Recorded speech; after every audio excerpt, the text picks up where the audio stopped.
presiden Venezuela yang lagi sedang tidur di samping istrinya dicomot oleh Donald. Sebenarnya Amerika cuman mencari satu, nyari minyak. Karena Amerika memang adidaya, betul. Amerika memang kaya, betul. Tapi Amerika nggak punya minyak, maka dia mesti ngambil Venezuela.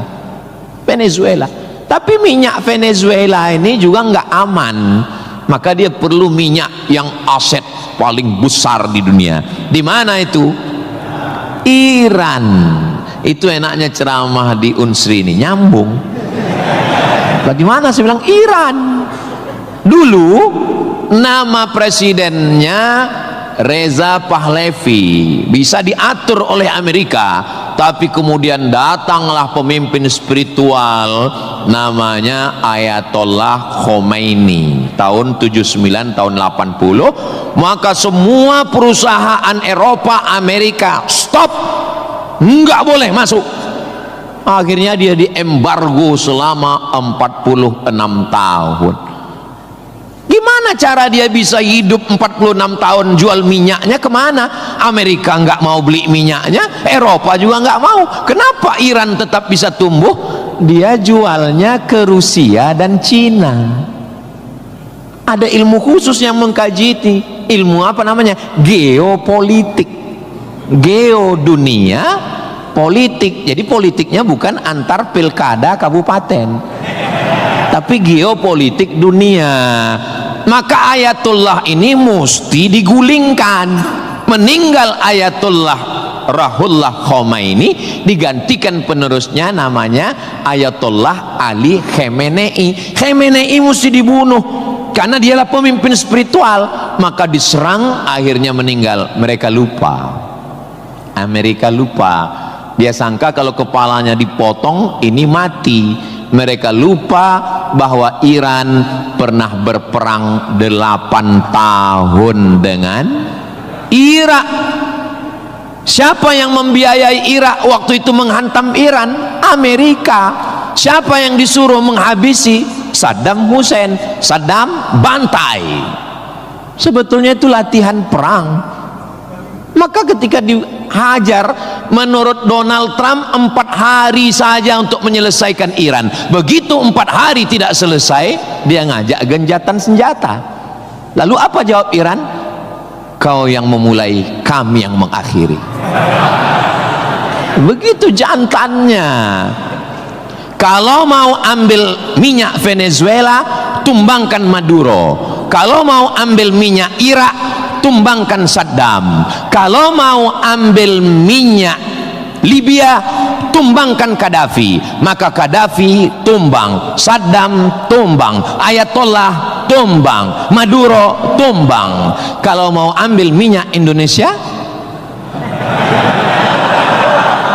nggak ada bawa-bawa Islam. Universitas Sriwijaya, tapi isinya sangat Islami. Mahasiswanya belajar di masjid, mahasiswanya dipisah laki-laki dan perempuan, yang laki-laki di depan, yang perempuan di belakang, sehingga yang mahasiswa nggak bisa melirik mahasiswi, dan mahasiswi pun hanya bisa melihat tengkuk mahasiswa. Jadi nggak akan ada istilah pacaran di dalam masjid, di luar kita nggak tahu. Mudah-mudahan Allah menjaga adik-adik semua. Bagi yang sudah daftar dan lulus belajar di Universitas Sriwijaya, ini nikmat yang terbesar. Syukuri dengan ucapan Alhamdulillahi Rabbil Alamin.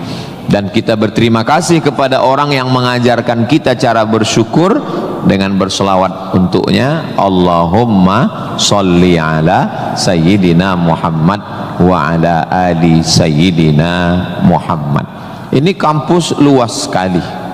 Saya tadi dibawa dari sholat Masjid Polda pergi ke parkir helikopter, lalu saya sebenarnya mau cerita bahwa saya naik heli, itu aja sebetulnya.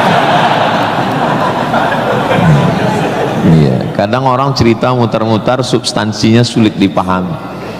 Kenapa kita mesti naik heli. Ini kampusnya Ustadz kalau lewat tol lebih kurang 40 menit dari kota Palembang. Kenapa kampusnya mesti jauh? Ternyata di sini ada 700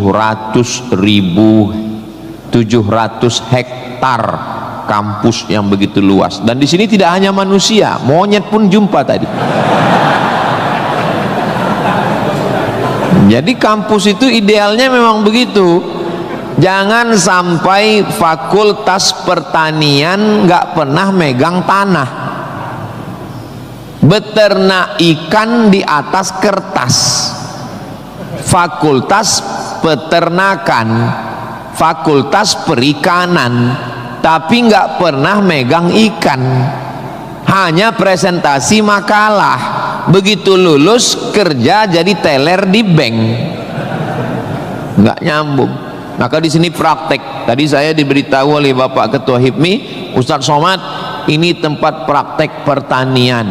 Masya Allah, negara kita ini, kami dari atas tadi, gemah ripah loh jenawi, tongkat dan batu jadi tanaman, hijau untayan katulistiwa, tapi berasnya impor.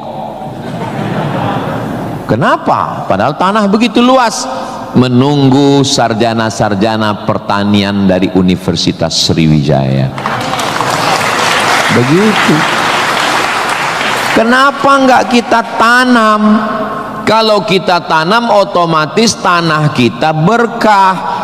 Kalau sudah dia nanam padi, pasti dia malam berdoa sama Allah, tumbuhkan padiku, berkahkan rezekiku, turunkan hujannya.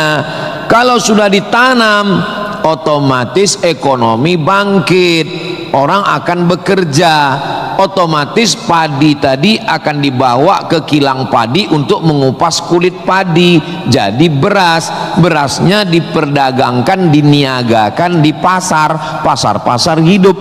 Tapi tidak semua orang mau.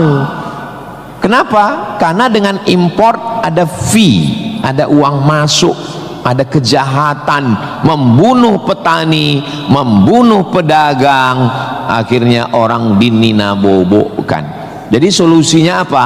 Solusinya semua mesti berangkat dari kampus. Kampus apa? Kampus Universitas Sriwijaya. Ustadz beberapa kali nih nyebut Universitas Sriwijaya, dia memang setiap 5 menit sekali disebut. Terus kalau orang belajar di Universitas Sriwijaya ini, Ustadz Somad dapat apa? Saya dapat amal jariah dari alumni-alumni yang membangun Indonesia menuju Indonesia Emas 2045 insya Allah. Universitas Sriwijaya bukan swasta, negeri. Orang berbondong-bondong nasional dari Sabang sampai Papua mau daftar ke sini. Yang sudah lulus alhamdulillah, yang belum lulus berusaha, bertawakal, berdoa, insya Allah. Enggak lulus innalillah. Sudah lulus, belajar, banggakan orang tua. Enggak usah dulu matanya jelalatan, lirik sana lirik sini, nembak cewek enggak diterima, cinta ditolak, kapak bertindak. Enggak usah, serius aja belajar. Saya jadi mahasiswa sama seperti adik-adik. Saya sampai di Kairo 5 September 1998. Belajar 99, 2000, 2001, 2002. 4 tahun saya di Mesir, tidak pernah pacaran sekalipun. Makanya saya ngomong sekarang ringan. Coba kalau saya dulu playboy cap gayung, susah saya ngomong. Jadi apa yang kita rasakan waktu kuliah dulu, ya kita ngomongnya cair aja. Adik-adik jangan pacaran, yang penting kualitas belajar, sibuk menyibukkan pikiran untuk belajar. Terus Ustadz dulu nggak pacaran itu gimana ceritanya? Mahasiswa Indonesia 2400, yang laki-laki 2100, yang perempuan 300. Saya termasuk yang tereliminasi. kalah dalam persaingan. Tapi kalau kita kalah dari satu sisi, jangan kalah dari sisi yang lain. Saya alhamdulillah untuk masalah pacaran mungkin saya kalah. Saya bukan petualang, saya kurang suka adventure.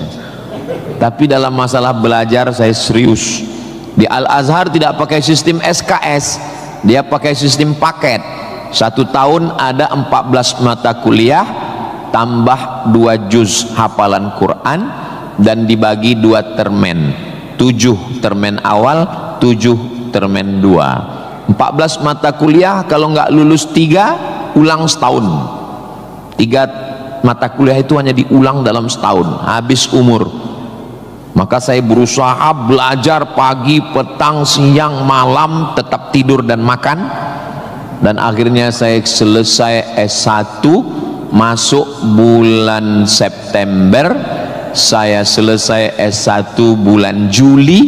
Saya selesaikan S1 saya 3 tahun 10 bulan. Selesai 3 tahun 10 bulan. Belajarnya bahasa Arab, diktatnya bahasa Arab, dosennya orang Arab. Maka saya kalau ketemu sama mahasiswa, saya tanya, semester berapa? 4 Pak Ustadz. Tapi mukanya kok tua kali. 14 Pak Ustadz. Kok bisa kamu sampai semester 14? Dosennya orang Indonesia, diktatnya bahasa Indonesia, referensinya Indonesia, campur Inggris dikit, makalah bisa campur AI. Kenapa kuliah bisa begitu lama? Apa kuncinya Ustadz, kenapa kuliah bisa cepat? Kuncinya simple aja. Saya kan belajar dulu dapat beasiswa dari Al-Azhar. Al-Azhar itu kalau tidak naik tingkat setahun, beasiswanya potong 50%. Kalau nggak naik 2 tahun, putus. Kalau 3 tahun nggak naik, DO. Kalau sudah DO, tidak dikasih tiket pulang. Siap-siap membuat rakit dari Sungai Nil ke Sungai Siak. Jadi yang membuat saya serius belajar itu adalah karena takut nggak makan dan takut nggak dapat tiket pulang.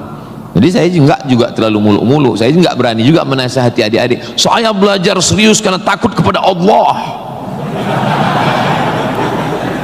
Dulu kita nggak begitu. Ya itu. Makanya kalau ada mahasiswa, Ustaz Somad, ya, tolong saya kasih tips biar supaya serius belajar dan nggak pacaran. Saya bilang, cewek itu mau sama kau karena kau berduit. Kalau kau nggak berduit, nggak ada cewek mau. Kalau ada juga cewek mau, kau nggak berduit, dia tetap mau. 2 kemungkinan. Pertama, memang kau bertuah. Yang kedua, cewek itu bodoh. Iya, kan bodoh itu. Udah jelas laki-laki nggak ada duit, mau juga dia. Pelet apa yang dia pakai? Dari semester 1 pacaran, semester 2 sampai KKN, bonceng sana bonceng sini, pergi sana pergi sini, pacaran 5 tahun, ditinggal pas lagi sayang-sayangnya. Mohon maaf, kalau ada mahasiswi yang mau pacaran sampai 5 tahun, itu sama seperti iklan roti, dibuka, dijilat, dicelupin, nggak dimakan-makan. Kira-kira yang rugi cewek apa cowok?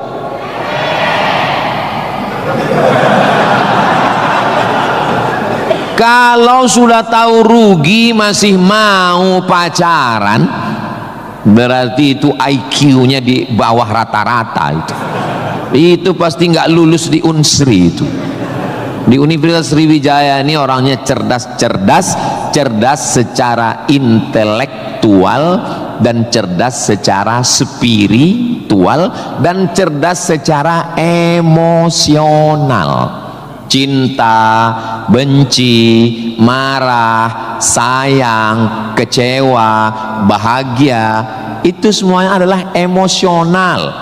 Bahwa kamu jatuh cinta, kalau ada mahasiswa jatuh cinta sama mahasiswi, bersyukurlah, berarti kau nggak homo. Tapi ketika cintamu itu mengalahkan prestasi studi, ingat, orang tuamu bersusah-susah di kampung, kepala jadi kaki, kaki jadi kepala, dia bertani sawah di kampung. Pagi waktu dia mau pergi ke sawah masih bisa dibedakan mana bapakmu, mana sapi. Begitu pulang sore sama bentuknya. Tiba-tiba kamu di kampus menjadi foto model, menjadi, nggak usahlah diteruskan, menyakitkan hati. Kenapa ceramah Ustaz Somad ini kok menyinggung saya terus ya? Kunci mendengar ceramah Ustaz Somad itu satu, jangan tersinggung. Ada beberapa orang tersinggung, pulang meninggal.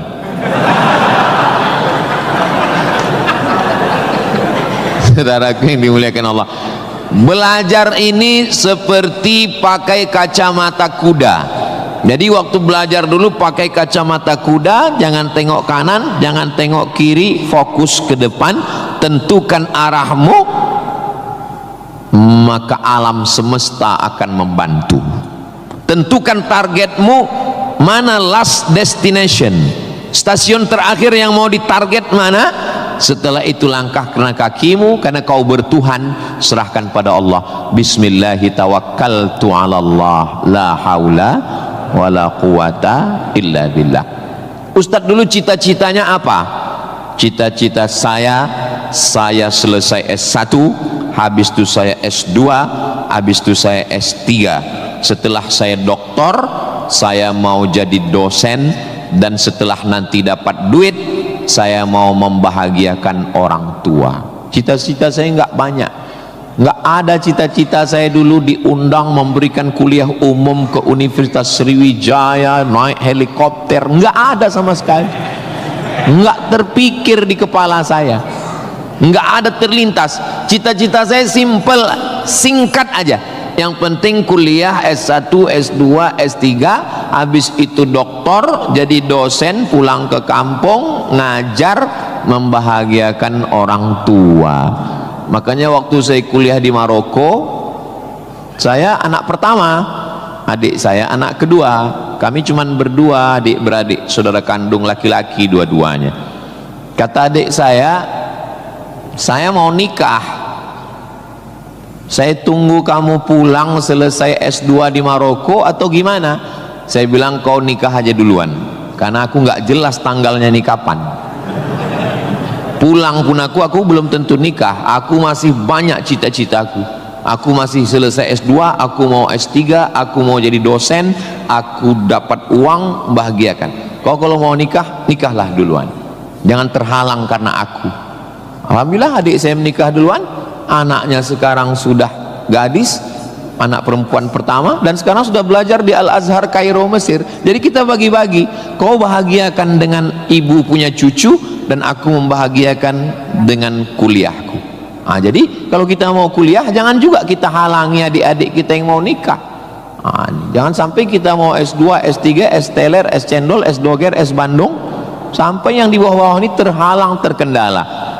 Tapi insya Allah adik-adik semua sesuai dengan apa spesialisasi kita. Jangan belajar di tempat yang kita nggak minat, nggak suka, akhirnya kita menderita. Kita udah nggak suka bidang ini, tapi karena terpaksa akhirnya menderita, stres, depresi, mati. Apa yang suka? Ini Pak Ustadz, anak saya ini dari kecil memang saya lihat kemana-mana bawa martil Pak Ustadz. Masuk fakultas hukum, jadi hakim konstitusi. Insya Allah. Nggak lulus Pak Ustadz, jadi tukang. Mohon maaf Pak tukang, jangan tersinggung. Karena masjid ini selesai juga karena ada tukang. Anak saya ini kemana-mana bawa jarum suntik Pak Ustadz, fakultas kedokteran. Nggak lulus, pecandu narkoba.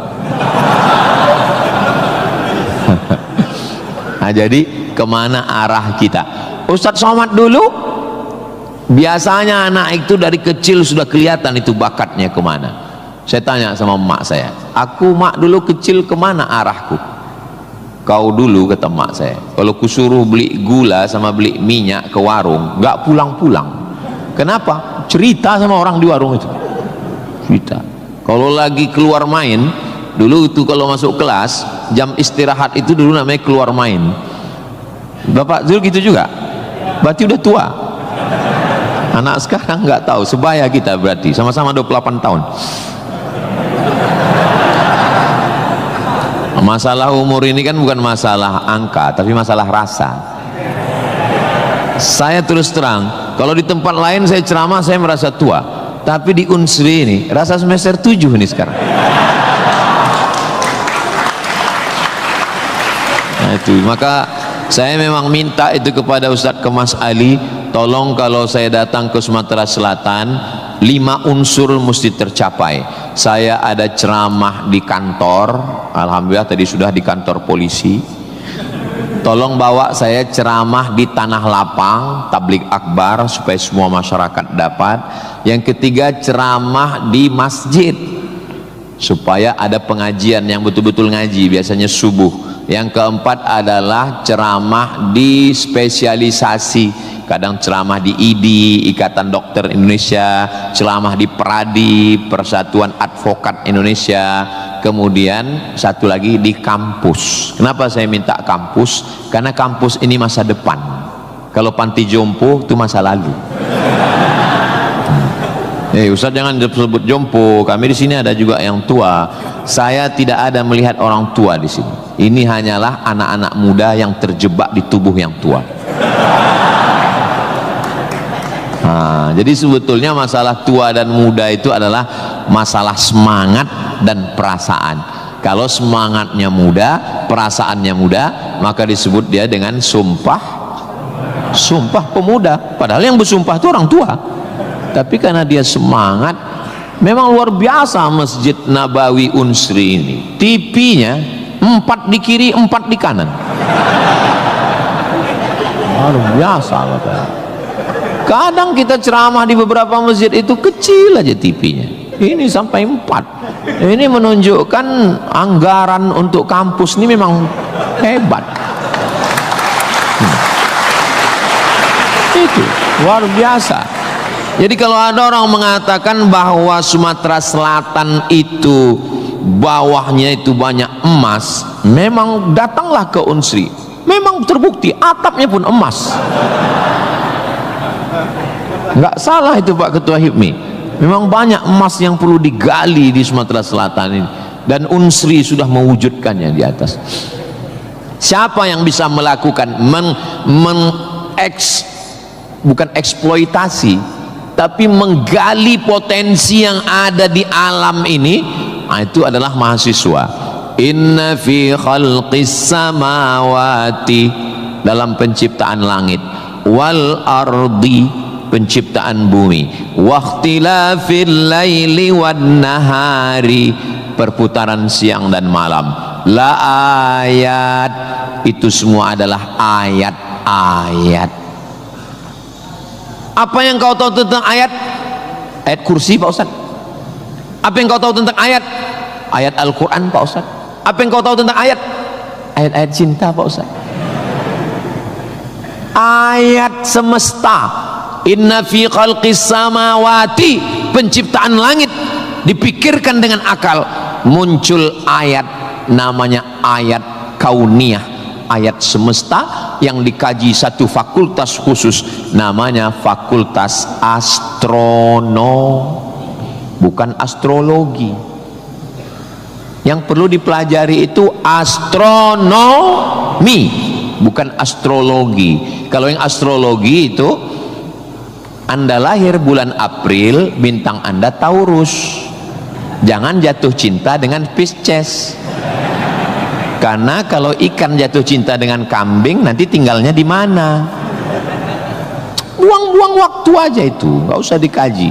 Tapi ketika berpikir tentang astronomi, tentang ilmu langit, maka umat Islam sudah lama mengkaji itu yang disebut dengan ilmu falak. Ilmu falak itu yang dipakai oleh Badan Lembaga Hisab dan Ru'yah.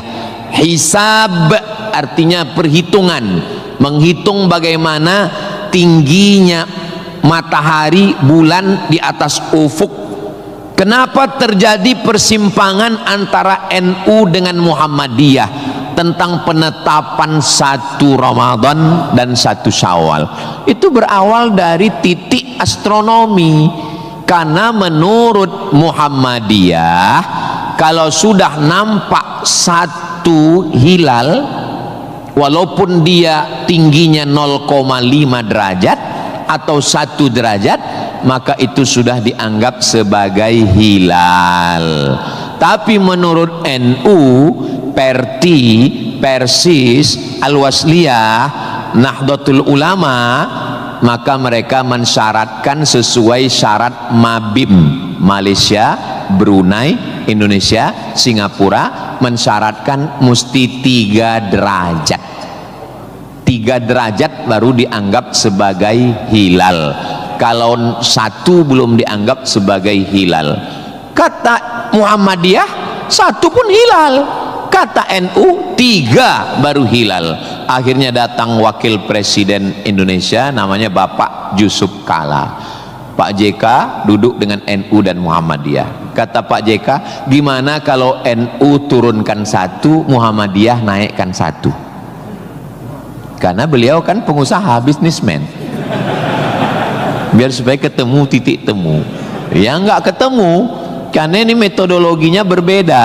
Akhirnya karena nggak ketemu, itulah terjadi 2 perbedaan. Maka umat Islam di Indonesia, dia saling menjaga perasaan masing-masing. Akhirnya masing-masing mengamalkan yang 1 dengan 1 derajatnya, dengan 0,2-nya, yang 1, dan nanti akan terulang lagi pada tanggal 20, pada tanggal 19 hari Kamis 19 Maret itu nanti satu Indonesia akan mengeluarkan teropong untuk melihat astronomi, apakah nampak anak bulan atau tidak. Di Riau itu teropongnya dibeli dulu harganya 50 juta. Sejak dibeli sampai sekarang nggak pernah nampak hilal. Ustaz kok tahu? Teman saya kebetulan salah satu yang bekerja di situ. Dia pernah posting gambar di teropong. Saya tanya, apa yang nampak? Dibilangnya gaji 13 katanya.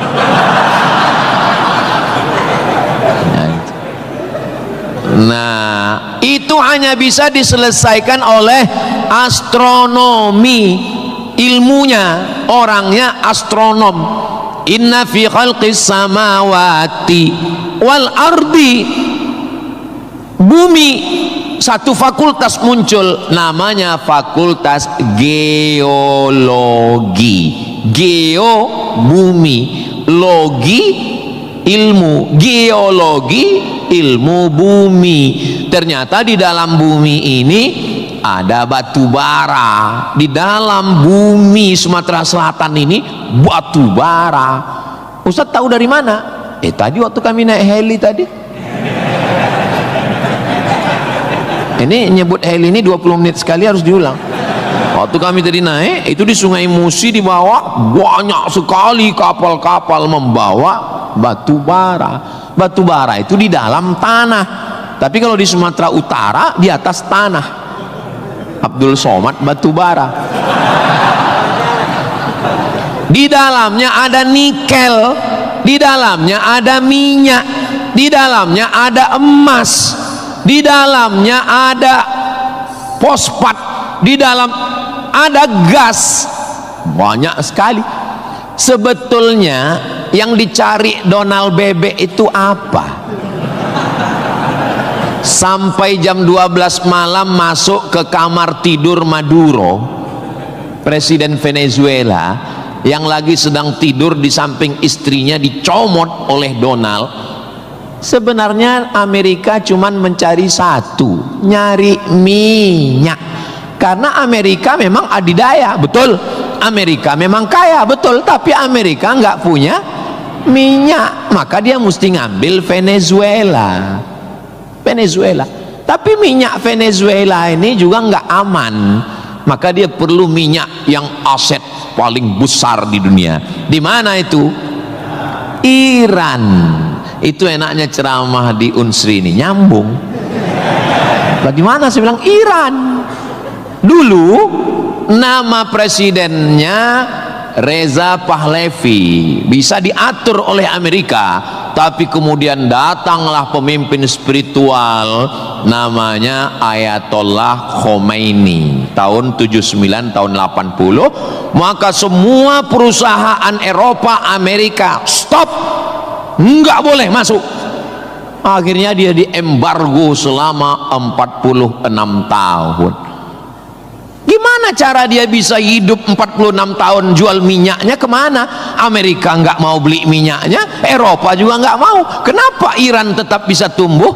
Dia jualnya ke Rusia dan Cina. Masya Allah, sangat luar biasa tausiah yang sudah disampaikan oleh guru kita Al-Ustaz Abdul Somad. Sahabat beriman yang dimuliakan Allah, tetaplah di channel ini karena kajian ini belum selesai dan masih banyak lagi hal-hal menarik yang akan disampaikan oleh beliau. Tetaplah di channel ini dan mari kita lanjutkan kembali. Selamat mendengarkan. Ada ilmu khusus yang mengkaji ini. Ilmu apa namanya? Geopolitik. Geo dunia, politik. Jadi politiknya bukan antar pilkada kabupaten, tapi geopolitik dunia. Maka Ayatullah ini mesti digulingkan. Meninggal Ayatullah Ruhollah Khomeini, digantikan penerusnya namanya Ayatollah Ali Khamenei. Khamenei mesti dibunuh karena dialah pemimpin spiritual. Maka diserang, akhirnya meninggal. Mereka lupa, Amerika lupa. Dia sangka kalau kepalanya dipotong ini mati. Mereka lupa bahwa Iran pernah berperang 8 tahun dengan Irak. Siapa yang membiayai Irak waktu itu menghantam Iran? Amerika. Siapa yang disuruh menghabisi? Saddam Hussein. Saddam bantai. Sebetulnya itu latihan perang. Maka ketika dihajar, menurut Donald Trump 4 hari saja untuk menyelesaikan Iran. Begitu 4 hari tidak selesai, dia ngajak genjatan senjata. Lalu apa jawab Iran? Kau yang memulai, kami yang mengakhiri. Begitu jantannya. Kalau mau ambil minyak Venezuela, tumbangkan Maduro. Kalau mau ambil minyak Irak, tumbangkan Saddam. Kalau mau ambil minyak Libya, tumbangkan Gaddafi. Maka Gaddafi tumbang, Saddam tumbang, Ayatollah tumbang, Maduro tumbang. Kalau mau ambil minyak Indonesia,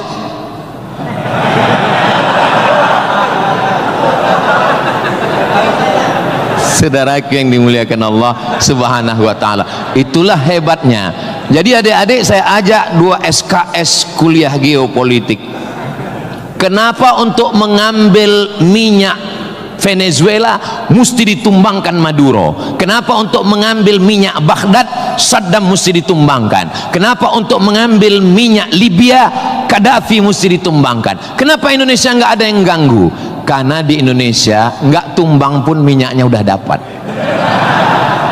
Saudara yang dimuliakan Allah Subhanahu wa ta'ala, sebetulnya dulu nggak tahu adik-adik belajar sejarah gimana, tapi kalau saya dulu belajar sejarah, Belanda datang ke Indonesia ingin mencari rempah-rempah,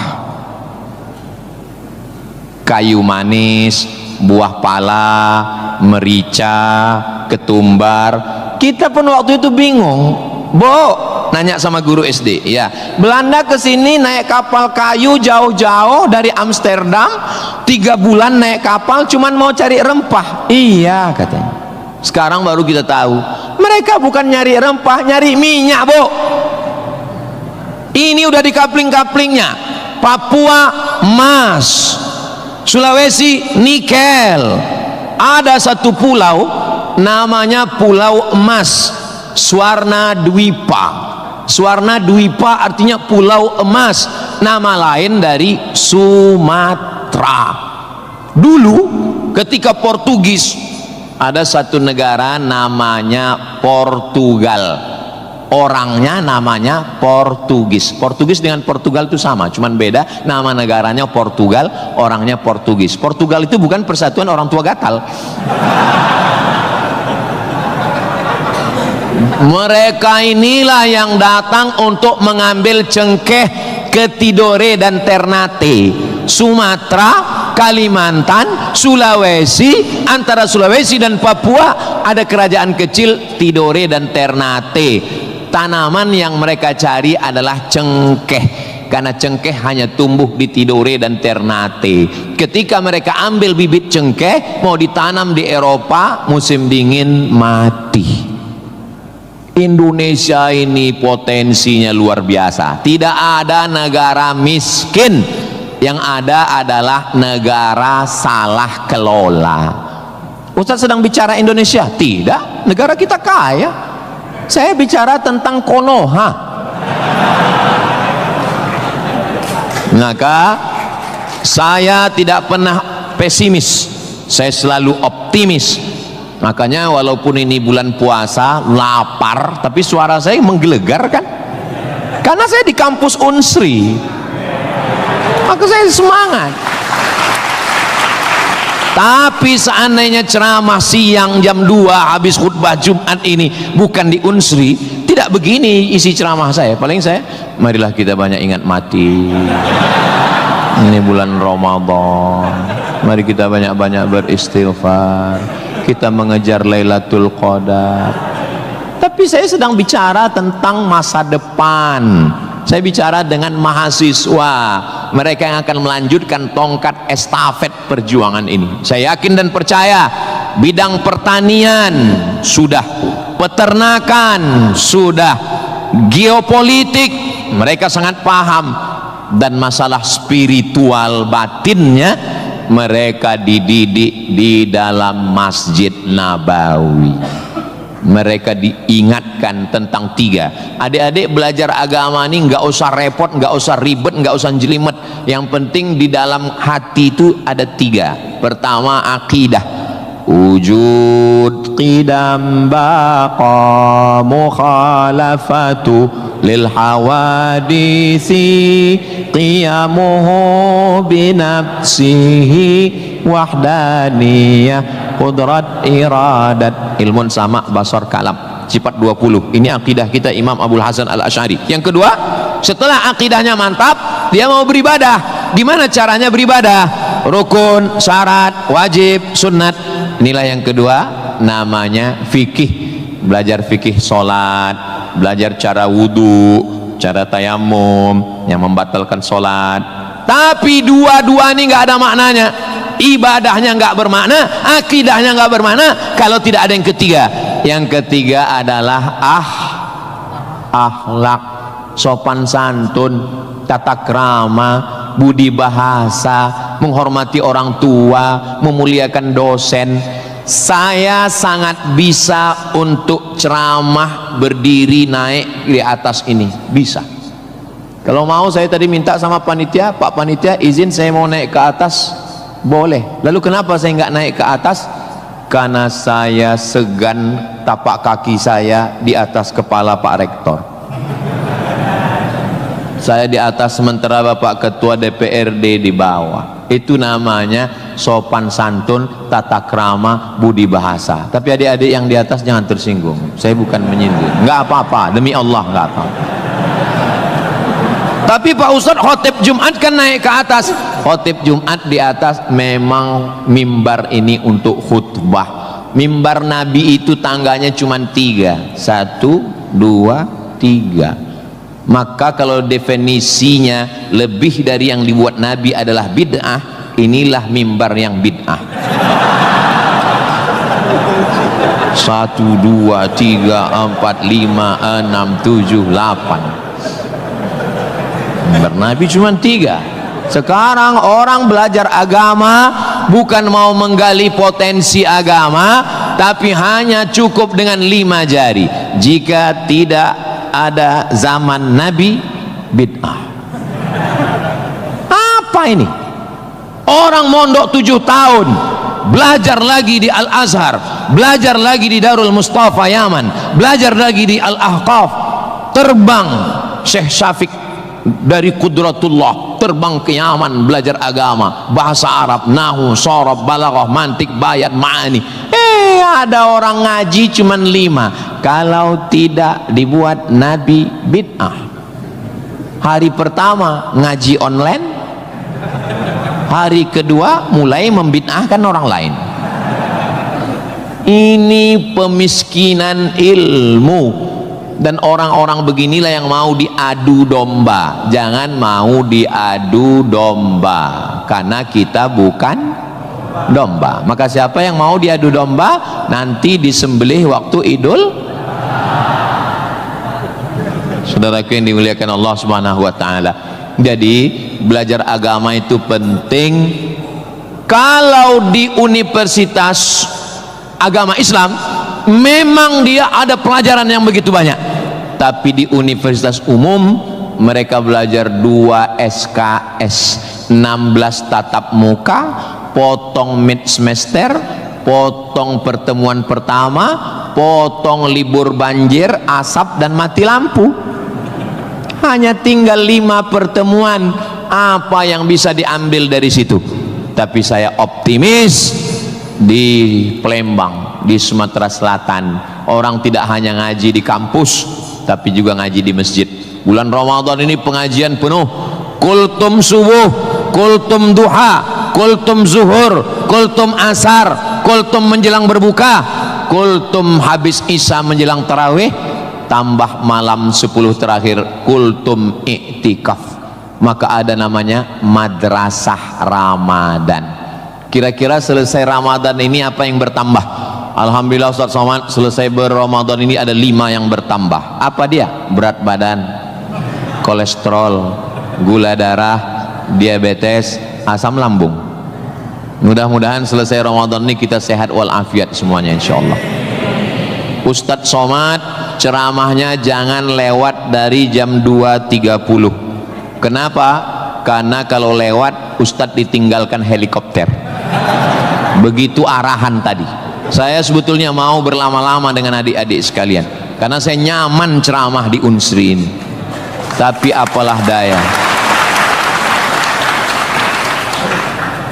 memang sedap makan ikan gulama dimakan sambil nonton Harry Potter. Saya tidak bisa berlama-lama karena takut ditinggalkan helikopter. Itulah yang dapat saya sampaikan pada kesempatan yang baik dan mulia ini. Adapun tepuk tangan yang kurang semangat saya maklum karena lapar semuanya. Kepada Bapak Rektor dan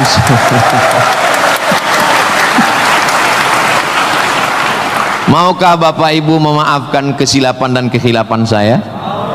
Di akhir majelis saya tutup dengan satu pantun penutup. Menangkap puyuh di Bukit Selasih. Thank you dan terima kasih. Assalamualaikum warahmatullahi wabarakatuh. Tadi dipesankan Ustaz langsung baca doa, Allahumma ja'al hadhil jami'ata jami'atan mubarakatan fiha. Ya Allah, jadikanlah Universitas Sriwijaya universitas yang penuh dengan keberkahan. Allahumma jazi asatidatina, berikanlah balasan terbaik kepada Bapak Rektor, Wakil Rektor, Dekan, Wakil Dekan, Ketua Jurusan, dosen-dosen kami ya Allah. Sahih ajsadahum, sehatkan badannya, qawi imanahum, kuatkan imannya, wajzi hasanatihim, berikan balasan terbaik untuk guru-guru kami ya Allah. Allahumma hafaz abna'ana wa banatina, adik-adik mahasiswa-mahasiswi kami, jaga hati badan mereka dari fitnah akhir zaman ini ya Allah. Allahumma ja'al hadzal balada baladan amina, jadikanlah Sumatera Selatan Indonesia baldatun thayyibatun wa rabbun ghafur. Allahumma dafa'na al-ghala wal waba wal fahsya wal riba waz zina, selamatkan dari malapetaka, bencana riba, zina, narkoba, perbuatan keji dan mungkar. Allahumma ansur ikhwanana al-mujahidin al-mustad'afina fi Palestin, tolong saudara kami yang sedang teraniaya di Palestina ya Allah. Rabbana taqabbal minna, terimalah salat kami, puasa kami, qiyamul lail kami, tahajud kami, zikir kami, khataman Quran kami, wa tammim taqsirana, sempurnakan segala kekurangan kami, waqtim bis salihati a'malana, tutup umur kami dengan husnul khatimah, kama jama'tana fi hadzal majlisil mubarak, sebagaimana engkau kumpulkan kami di majelis ilmu di tempat terbaik, di waktu yang baik, dengan ibadah yang baik, kumpulkan kami nanti di surga bersama Nabi Muhammad sallallahu alaihi wasallam. Rabbana atina fid dunya hasanah wa fil akhirati hasanah wa qina adzabannar. Wa sallallahu ala sayyidina Muhammad wa ala alihi wa sahbihi wa sallam walhamdulillahi rabbil alamin. Taqabbalallahu minkum minna wa minkum taqabbal ya karim. Adik-adik jangan berdiri dulu, duduk. Saya dengan Pak Rektor dengan Civitas Akademika duduk di depan, lalu diambil fotonya dari sini. Soto bukan sembarang soto, soto dimakan di tengah laut, foto bukan sembarang foto, habis foto cepat diupload. Assalamualaikum warahmatullahi wabarakatuh. Segala urusannya. Dan buat sahabat semua yang sudah setia menyimak kajian ini sampai selesai, saya ucapkan terima kasih banyak. Semoga Allah Subhanahu wa taala melimpahkan segala rahmat dan karunia-Nya kepada sahabat semua. Selalu diberikan kesehatan, dimudahkan segala urusannya dan dilancarkan rezekinya. Amin ya rabbal alamin. Demikian yang dapat saya bagikan, kurang lebihnya mohon maaf. Sampai bertemu lagi di kajian berikutnya. Wabillahi taufik wal hidayah. Wassalamualaikum warahmatullahi wabarakatuh. Setelah kita mendengarkan bersama kajian yang sangat luar biasa dari guru kita Al-Ustaz Abdul Somad, sekarang mari kita lanjutkan aktivitas kita masing-masing. Semoga apa yang sudah beliau sampaikan kepada kita semua menjadi ilmu yang bermanfaat dalam kehidupan kita sehari-hari. Buat sahabat semua, saya ucapkan selamat beraktivitas dan sukses selalu. Sampai bertemu lagi di video berikutnya. Wassalamualaikum warahmatullahi wabarakatuh. Bismillahirrahmanirrahim. Assalamualaikum warahmatullahi